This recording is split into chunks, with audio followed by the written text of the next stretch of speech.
Men speak with confidence about women, yet they scarcely comprehend themselves. This contradiction is not just ironic, it is tragic.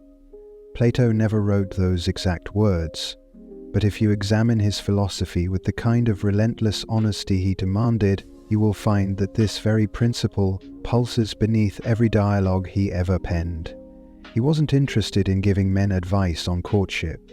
He wasn't a teacher of charm or tactics. What Plato offered was something infinitely more profound, a ruthless analysis of the mind's vulnerability to deception. Before men ever pursued beauty or fell under the spell of the feminine voice, Plato had already charted the treacherous terrain of the untrained soul. He saw the chaos that emerges when reason is dethroned by appetite, when man becomes a stranger to himself. It is in that chaos, in that spiritual disarray, that illusion finds its perfect breeding ground. Plato's allegory of the cave is more than a tale about political control or social conformity. It is a mirror, held up to the soul. Chained in the darkness, prisoners stare at flickering shadows and mistake them for truth. They build their values, their identities, and their loyalties on phantoms. The tragedy is not only that they are deceived, but that they love their deception. They cling to it, they fight for it. And one of the most enduring shadows cast upon the soul of man is woman. Not woman as she truly is, in all her mystery and depth, but woman as an archetype, a fantasy, a projection, a story told to man by his own unexamined desires. This is not an accusation, it is a diagnosis. It is not hatred, it is recognition. For what is more intoxicating than the idea that the feminine is always nurturing, always pure, always sincere? What myth has been more celebrated in poetry, music, and cinema? What illusion has seduced more hearts, broken more empires, and whispered more sweet lies to the unsuspecting soul? The untrained man doesn't fall in love with a woman, he falls in love with the idea of her. He falls for a smile and calls it truth. He hears her weep and assumes authenticity. She looks into his eyes and he sees destiny. But what would Plato say? He would say, this man is still chained in the cave. Wisdom begins when you accept that you know nothing. Plato insisted that before one can see truth, one must define their terms, clearly, rigorously, without sentimentality. But tell me, how many men have ever defined woman beyond what their emotional hunger tells them?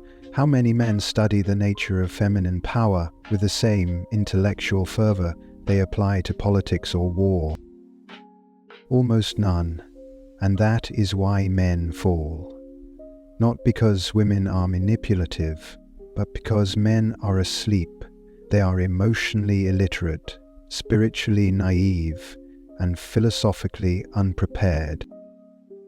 The woman does not need to ensnare you. She is not plotting your downfall in a hidden chamber.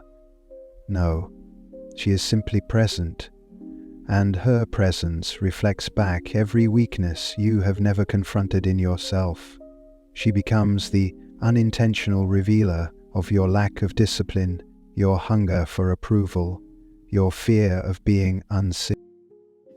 Plato's harshest lesson was this: the gravest form of deception is self-deception, and in love, men lie to themselves more than they lie to others.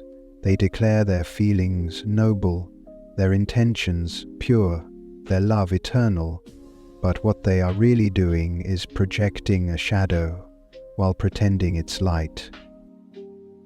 The tragedy is not that women deceive men. The tragedy is that men hand women scripts to follow, and then are shocked when they perform them.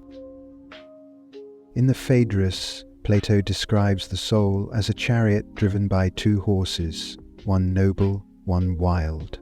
The noble horse represents reason, honor, and restraint. The wild horse represents lust, emotion, and impulse. The driver, the man, must hold the reins tight and guide the chariot toward truth.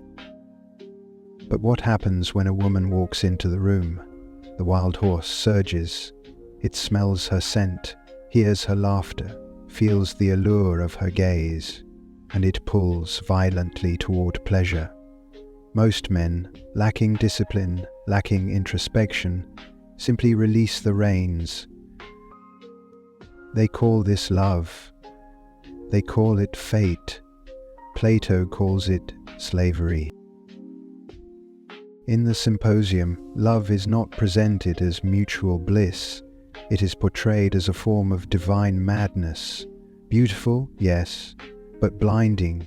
It lifts a man up, but only to reveal how far he can fall. This madness turns the image of beauty into a god and forgets the essence behind it. And unless the man awakens, unless he masters this chaos within, he will worship shadows all his life. Women understand this, whether intuitively or through experience.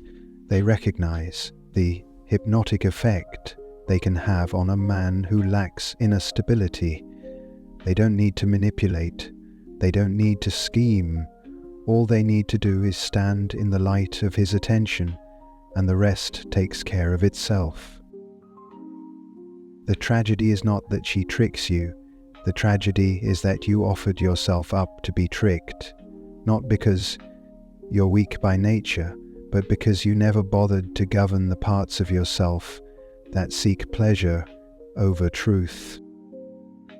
You crowned her the queen of your world, and now you suffer because she acts like it. You handed her the throne of your self-worth, and now wonder why she rules over your emotions. But it wasn't her who dethroned you. It was you who walked away from your own sovereignty.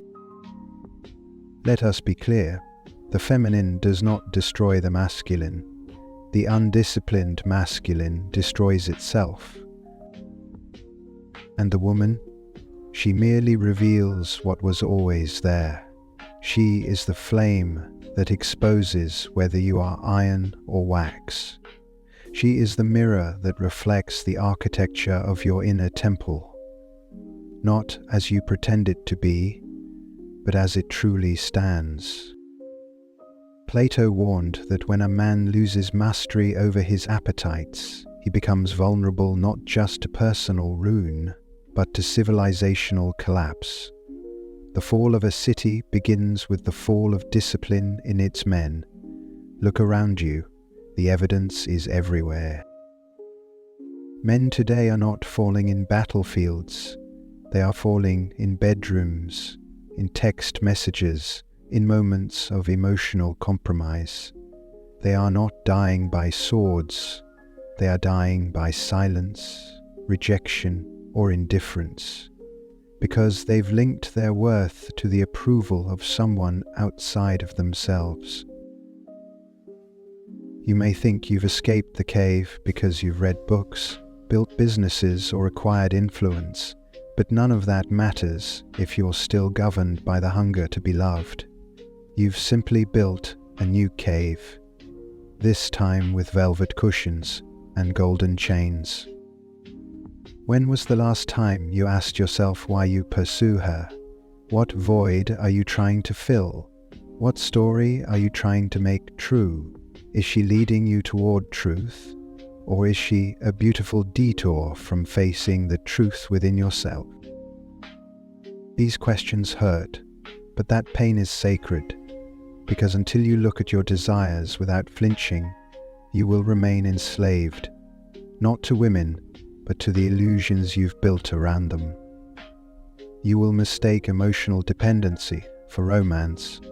You will mistake manipulation for passion. You will call your chains destiny.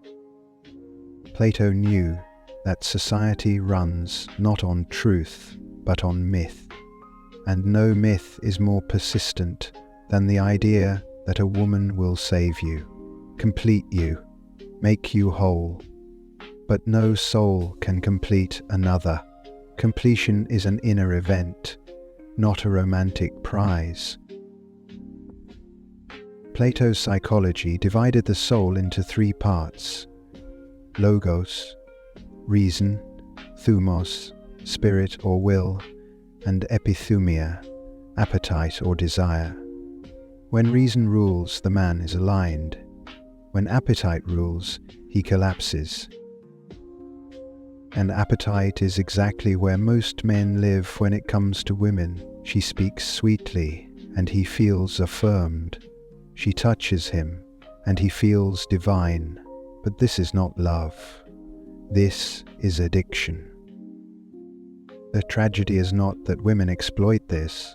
The tragedy is that men don't even see it happening. Because the woman does not need to defeat your logic.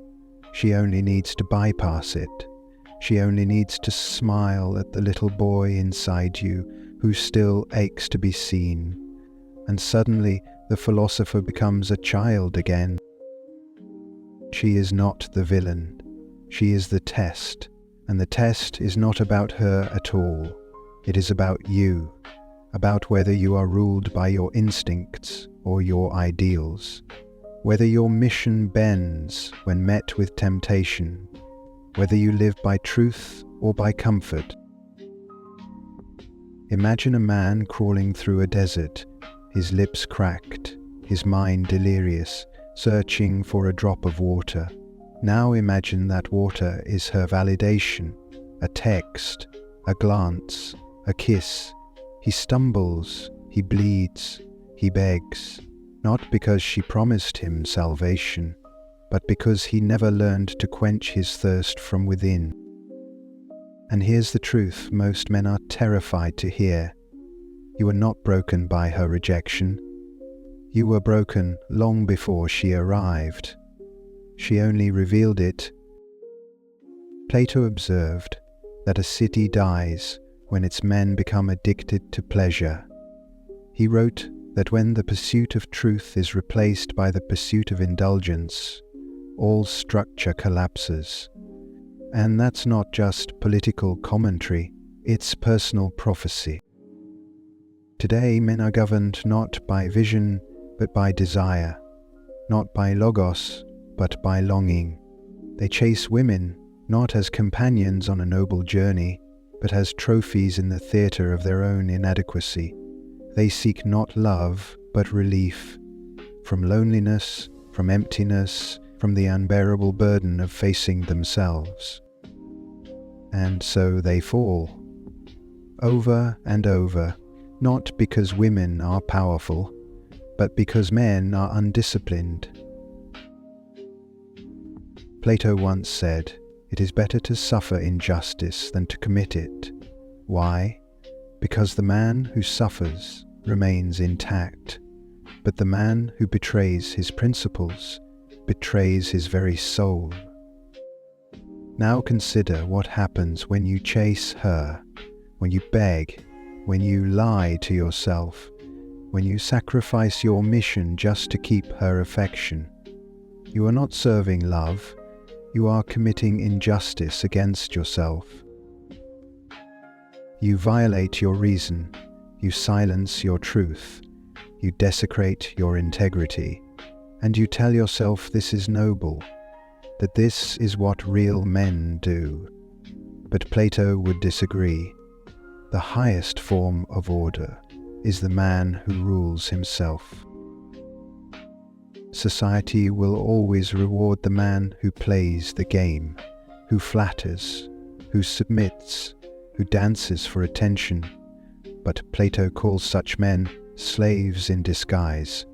They may wear suits, they may earn applause, but they are not free.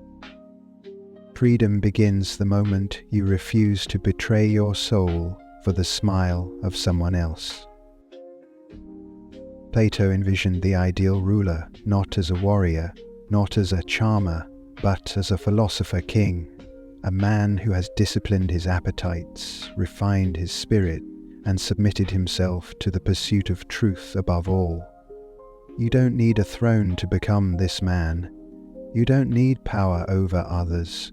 What you need is power over yourself. When you look at a woman, can you see her clearly? Not as a fantasy, not as a goddess, not as a savior, but as a mirror, reflecting your level of discipline, your internal clarity, your spiritual condition. That is the test, not whether you can win her, but whether you can remain yourself in her presence, whether her affection lifts you or defines you, whether you love her as a free man or need her as a prisoner. Plato's lesson is not about withdrawal from the feminine. It is about seeing through the illusion and choosing with open eyes. It is about recognizing where your power ends and your projection begins. You cannot conquer the world if you are still conquered by your hunger. Plato warned that when men abandon discipline, entire civilizations unravel. The decline of Athens did not begin on the battlefield. It began in the hearts of men who could no longer govern themselves. Leaders compromised values to appease the crowds. Truth bowed to pleasure. Reason was traded for rhetoric. Sound familiar? Today, men fall not to armies, but to distractions. They crumble not from hardship, but from emotional indulgence. The battlefield is internal now. The enemy is not out there. The enemy is within, in the craving to be validated, admired, wanted. And women, knowingly or not, serve as the clearest mirror of that weakness. She doesn't have to manipulate. She simply exists in your psyche as the key to your self-worth. You make her approval your compass. You turn her attention into your mission, and with each step away from your principles, your soul becomes smaller. This is not a war against women. This is a war against illusion, and the battleground is your own mind. You must understand something Plato implied, but never made explicit. Women test men not out of cruelty, but out of nature. She withholds not to destroy you, but to reveal your center. She contradicts you, not to dominate you, but to see whether your convictions have roots or are merely decoration. Every time you bend, fold, apologize for existing, you teach her something. You teach her that you cannot hold the line, that you will abandon truth for comfort, that your values are negotiable, and in that moment, respect dies. Not because she is heartless, but because respect cannot survive where self-betrayal thrives. Women don't ruin men, they awaken them or expose them. What she triggers in you is already there. Her power is not in what she says or does. Her power is in what you surrender in her presence, and until you learn to stand tall with your soul intact, she will keep reflecting that brokenness back to you. Plato ends his allegory of the cave with a difficult truth. The man who escapes the shadows and sees the light does not return to applause. He returns to rejection. The others, still chained, mock him. They fear him. They cling to the comfort of illusion. But he is free, and that is your challenge. Stop chasing shadows. Stop calling chains freedom. Stop giving your power away in the name of love. Begin instead the long, painful, noble work of ruling yourself. Look into her eyes, not to be saved, not to be chosen, but to see. See yourself, see your craving, see your projection, and once you do, forgive yourself. Then stand. Stand like the philosopher king Plato envisioned, not bitter, not resentful, not withdrawn, but clear, centered, whole. Because the man who rules himself cannot be manipulated. He cannot be broken by rejection or controlled by charm. He loves, but he does not need. He connects, but he does not collapse. And when you become that man, when you rise fully from the cave, when you master not her, but yourself, you will never again fear the games others play, because you will no longer need to play at all.